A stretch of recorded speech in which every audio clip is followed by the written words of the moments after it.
After several decades, President Vladimir Putin's reign of terror could be nearing a sudden and unexpected end. Whispers are spreading across Moscow, rumours of rebellion are in the air. A military coup could be in the works, and Putin may be on the brink of being betrayed by those he once trusted. These reports are unconfirmed for now, but if true, they could herald the beginning of the end for Putin and his war in Ukraine, and perhaps the start of a whole new era for Russia. The recent rumours of a possible coup came from anonymous Russian sources and have quickly spread across the likes of Telegram and Russian social media channels. They talk of unease among Russia's general staff and growing frustration throughout the country's military, from low-level infantry troops right up to senior commanding officers. And it's not hard to understand how and why that type of frustration has formed. When this war began, many Russians believed that it would be all over in a matter of days.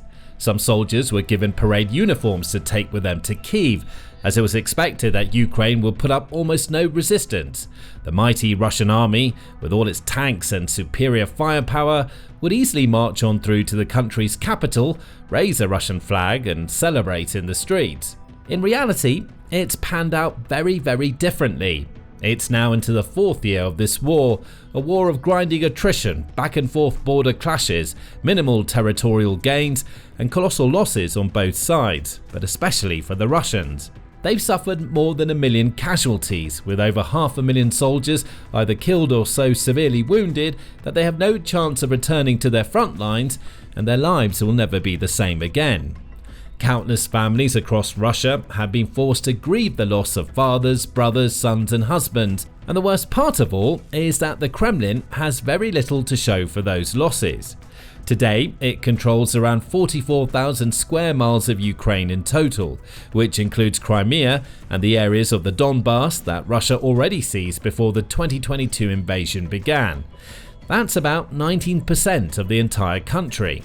In March 2022, soon after the invasion began, and while Ukrainians were still scampering to evacuate cities and build basic defences without much aid from allies across the West, Russia at one stage held more than 58,000 square miles. That means it holds around 14,000 fewer square miles today than it did over 3 years ago. In those 3 years, countless Russian soldiers have been killed and injured, and the army has lost extraordinary amounts of equipment, with figures from open source intelligence analysis site Oryx confirming losses of over 4,000 tanks, more than 8,200 armoured and infantry fighting vehicles, hundreds of personnel carriers, mobility vehicles, command posts, air defence systems and aircraft, as well as thousands of other pieces of military equipment. And while Russia is still gaining little bits of ground at this very moment, its progress is astonishingly slow. Between June 10 and July 8 of this year, for example, it took just 190 square miles. Between July 8 and August 5, it claimed around 220 square miles, mostly made up of muddy borderlands and tiny abandoned settlements that have already been bombed to pieces. It's sacrificing the lives, hopes and futures of tens of thousands of people per month in exchange for worthless slivers of soil. And while Russia has grown ever weaker, Ukraine has repeatedly defied the odds, emerging as a surprise military superpower thanks to its own innate fortitude and the generous support of its Western allies. It too has suffered terrible loss of life, with scores of civilians forced to abandon their homes and leave their former lives behind, watching as their homes, hospitals and schools were ruthlessly blown up by Russian bombs and drones. Countless Ukrainians have also joined the country's armed forces to play their part in defending their homeland, giving their lives in the process. But Ukraine has not rolled over. It's not given up or provided the Russians with an easy path to victory. It's dug in and defended with bravery and honour, fending off endless waves of Russian assaults, withstanding nightly bombardments and finding ways to strike back. Now it's more active than ever, not just defending its frontline territories, but launching regular successful strikes beyond the borders, deep into Russian territory. There was Operation Spiderweb, for example, which saw several airfields across Russia struck by swarms of Ukrainian drones, and Ukraine regularly conducts other covert attacks on the Kremlin's logistics, targeting the likes of oil refineries, fuel storage facilities, ammunition depots, military production plants, railway lines, bridges, and so on. All of those attacks take a toll. They weaken the Russian war machine bit by bit, leaving the Kremlin with costly problems and serious headaches as they have to compensate for lost equipment, pour more money and resources into reconstruction of damaged and destroyed structures, and adjust their tactics to adapt to the latest losses. The country's economy too takes a big hit each time. Ukraine has destroyed billions of dollars worth of Russian military hardware and infrastructure this year alone, and Russia has reached record levels of defense spending in a desperate attempt to build a force strong enough to overwhelm its enemy. Evidently, it's failed, and the Russian population is feeling the heat. The country currently faces an unprecedented labour crisis and slowing growth to around 0.9% in 2025, with some analysts warning of recession risks, with the cost of many everyday essentials more than double today than what they were before the war began. The Russian ruble has fluctuated, interest rates have risen, and quality of life on the whole continues to decline. So, not only does Russia face catastrophic losses for only negligible gains along the front lines, but it's also under the constant threat of Ukrainian drone and missile strikes all across its vast territory. Its economy is war-strained and slowing, and its people have to cope with increasingly difficult living conditions. In short, it's in a far worse position than it might ever have imagined, but still throws its soldiers into the meat grinder in a needless attritional war that has no clear end in sight. All of this is Putin's fault, and while some may still buy his propaganda, an increasing number of Russians are starting to see through the lies. Whether it's troops on the front lines of Donetsk and Kharkiv, or high-ranking Kremlin officers issuing orders from military HQs, they can see what's happening. They see this war has gone on far longer than it was supposed to, that Ukraine has proven far stronger than anticipated, that Western aid isn't drying up, and that the current strategy simply isn't working. All of that appears to be finally taking a toll on the general mood among the Russian ranks, with growing levels of fear, anger and resentment bubbling up. And there's a lot of evidence to back this up. Recent months, for example, have seen Russian soldiers surrendering, or at least attempting to surrender in huge numbers, with some saying they'd rather become Ukrainian prisoners of war than continue to deal with abusive commanding officers and inhospitable living conditions. Others are defecting or deserting, preferring to risk being arrested or killed in an attempt to leave the army and flee to another country rather than continue fighting Putin's war. There are also many videos of frontline assaults showing Russian soldiers literally abandoning their vehicles and fleeing from combat because they know they're being sent to their deaths, with many having minimal training, outdated equipment and zero heavy armor support, funneled into unwinnable fights against fortified Ukrainian positions. Even the fact that Putin has resorted to offering huge cash incentives to new army recruits and pressuring Central Asian migrants into joining the army shows how desperate Russia is to replenish its ranks and keep the pressure up. While Russia is still managing to add tens of thousands of new faces to its army each month, many of those who sign up are doing so out of desperation, fear, or as a way to quickly get money to support their families, not out of some sense of honor, duty, or love of the motherland. According to the rumors, those in higher positions of power are equally concerned by Russia's ongoing struggles, with many said to be fearing imminent purges, in which officers and commanders will be forcefully retired, stripped of their titles and benefits, and replaced with those deemed more loyal to Putin. Some are also likely to be scapegoated in an effort to shift blame for Russia's continued failure away from the country's leadership. Facing an uncertain and increasingly bleak future, some of these key figures may decide that the best option is not simply to shut up and accept their grim fate, but to fight back, rally support against the Kremlin, and perhaps even attempt to overthrow Putin himself. Don't forget, this sort of thing has happened before with Yevgeny Prigozhin in 2023. Prigozhin was once one of Putin's closest friends and allies, leader of the Wagner Group private military company, and a staunch believer in Putin's plans to invade Ukraine and take over territories like Luhansk and Donetsk. However, as the war progressed, losses mounted, and targets failed to be met, Prigozhin became disillusioned. He was frustrated with how, in his view, the Kremlin had completely mismanaged the war and misunderstood the level of resistance that Ukraine would put up. He'd been forced to watch as men under his command were repeatedly killed and injured needlessly, and he put the blame directly at Putin's doorstep. It reached a point where Prigozhin was so enraged that he not only began to openly criticize the Russian Defense Ministry, accusing it of corruption and incompetence, but also stated that the reasons the government gave for invading Ukraine were lies. Then, on June 23, 2023, he launched his own rebellion against Russia's military leadership, leading his Wagner mercenaries on a charge towards Moscow.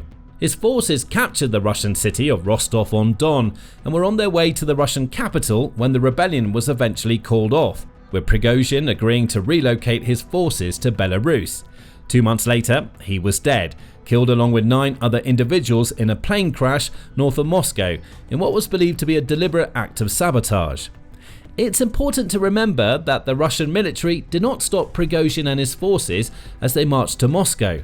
They made some attempts to intercept him, but clearly didn't dedicate huge amounts of manpower and resources to the task. Some might even say that they allowed the rebellion to continue. The Russian police and other authorities also failed to stop Prigozhin's advance.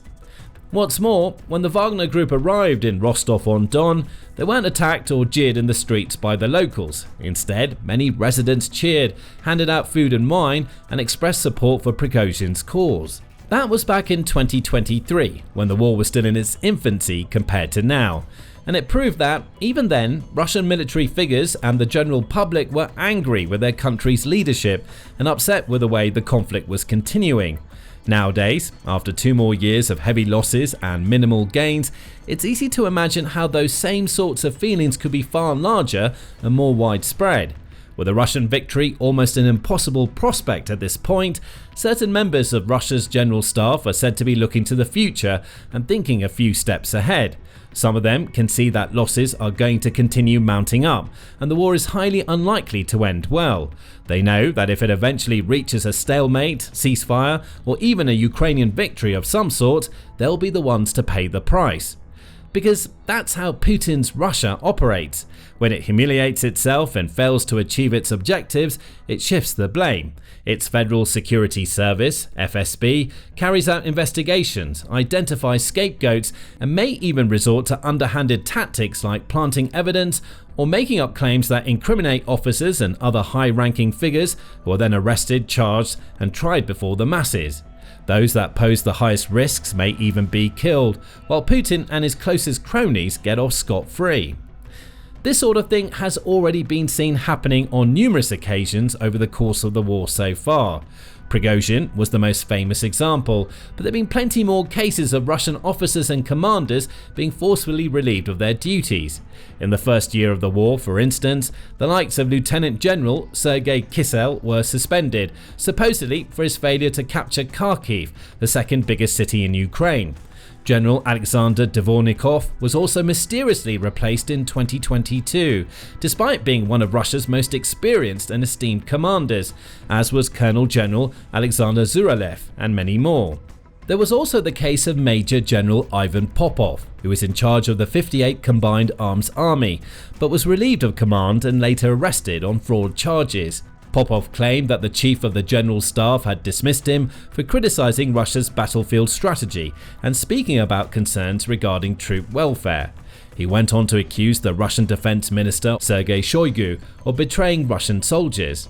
A more recent example is Alexander Lapin, who became Chief of Staff of the Russian Ground Forces in 2023, assuming one of the highest positions in the Russian military. Earlier this month, he was removed from his post and replaced by Colonel General Yevgeny Prigozhin. Official statements say that Lapin left of his own will due to his deteriorating health, but it's also possible he was forced out as a way for Putin to once more save face and appoint someone else he trusts more deeply. Just as disillusioned, Russian soldiers on the front lines have seen their fellow troops sent into death traps without the relevant training, equipment, and support needed to survive. Russian officers have also seen their fellow officials retired, replaced, and even arrested time after time. Many must be asking the question, am I next? Out of desperation and self-preservation, some of those senior leaders may decide there's only one way out: to speak up, rally support among their fellow officers and the soldiers under their command, and attempt a coup, just like Prigozhin back in 2023. It's important to note that even if a coup took place, there's no guarantee it would succeed. Prigozhin had the full force of a huge mercenary military group at his disposal, but still didn't make it to Moscow. And Putin will surely have plans in place to flee, hide, or defend himself should any threats emerge. However, the very fact that rumours of a coup are starting to spread across Russian channels and social media platforms shows how bad the situation has become. It's a clear sign that there are major problems among Russia's command cohesion. Of course, there is another explanation to all these rumours of dissent and possible coup plots. They might be all engineered by the FSB itself. The primary successor of the Soviet-era KGB, the FSB is no stranger to using the sneakiest of strategies to achieve its goals. It could easily plant seeds and sow rumours of a coup in order to frame officers and purge them of their positions. Again, this is all part of how Putin's Russia operates. It rules through fear and dishonesty, with no scruples about lying to the public and turning on people who have dedicated their entire lives to serving the nation. The FSB may very well have identified certain targets throughout the Russian military, which may include high-ranking officers who have either performed poorly on the battlefield or are at risk of speaking out against the Kremlin, criticizing the country's leadership and shining the light on what's really happening. It doesn't want that. It doesn't want to deal with any hint of rebellion or risk the grim truth of the war being revealed for all to see. It wants to keep up the pretense that Russia is winning, that it's gaining ground at a rapid pace and breaking through the Ukrainian defenses day after day. That's why, even though certain generals mysteriously retire or are suddenly replaced, others, such as the Chief of Staff, Valery Gerasimov, and FSB Director, Alexander Bortnikov, remain in place. Because people like Gerasimov and Bortnikov have proven their loyalty. They're fully committed to the Kremlin and to Putin. They've shown they won't turn on him no matter what. Putin wants those types of people close by and in the highest positions of power, and if he detects even a hint of dissent in other key positions, he has no qualms about taking action and eradicating any potential threat. Because Putin only cares about one thing: power. There's been more than enough evidence of that, and it continues to stack up by the day. The Russian president is perfectly content to throw tens of thousands of his soldiers to their deaths in Ukraine, with almost no tangible gains in return. He has no regard for the lives of his people, who suffer and struggle because of his ludicrous decisions. He barely even trusts his own military, putting most of his faith in the FSB and an increasingly small collection of close allies and oligarchs. But Putin's time could be running out. The Russian people, and particularly those in the military, are feeling increasingly cheated, disregarded, and unvalued. There may come a time when they say that enough is enough, when they decide that they no longer need to follow nonsensical orders from those above them and instead turn on the one man who put them into that uncomfortable position in the first place: Vladimir Putin himself. All it takes is a few officers bold enough to stand up, speak out, and lead the charge against him. Others, who have become utterly disillusioned at this stage, would be likely to join, and all of a sudden Putin may find himself with a whole new war to wage, one that would pit the Kremlin against its own people and could change the face of Russia forevermore. Now, you can learn more about how bad the situation has become for Russia in our recent look at how the Kremlin is turning to rusty, run-down tanks in a desperate attempt to counteract its losses. Or check out how Ukraine pulled off a game-changing strike on a Russian oil pipeline, crippling the Kremlin's military-industrial complex like never before. And finally, make sure you subscribe to our channel too, if you haven't already, so you can stay in the know and up to date on all the biggest developments from the Russia-Ukraine war.